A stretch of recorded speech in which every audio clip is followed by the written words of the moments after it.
Je viens d'écouter à la radio, je crois que c'était sur Sud et Radio, un propos concernant Macron et sa cote de popularité. Et on nous dit carrément qu'à partir de janvier 2018, ça s'est effondré. Or, quand on regarde les éphémérides, on voit que c'est à ce moment-là que Saturne passe sur l'axe équinoxial, sur l'axe solsticial. Donc il a été élu dans un contexte équinoxial, et au bout de 6 mois de mandat, on passe à l'axe solsticial. Voilà un dysfonctionnement du système démocratique, des élections, qui est évident. On élit quelqu'un à un moment X, à un moment T, et quelques mois après, ça ne correspond plus au même climat. Donc il aurait fallu que si les élections avaient eu lieu 6 mois plus tard, Macron n'aurait pas été élu. Parce qu'il n'avait pas le profil solsticial. La mondialisation, etc., c'est pas solsticial.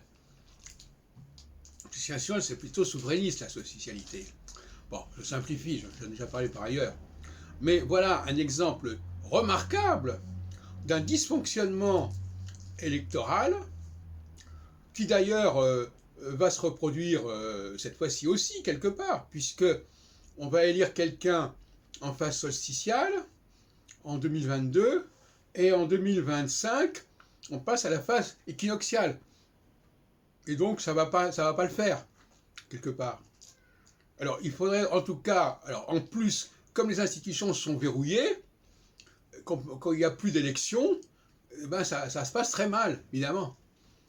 Il faudrait qu'à chaque changement de phase, il y ait une nouvelle élection pour choisir entre les candidats qui correspondent à la sensibilité de la phase qui arrive. Voilà, une sorte de primaire à ce niveau-là.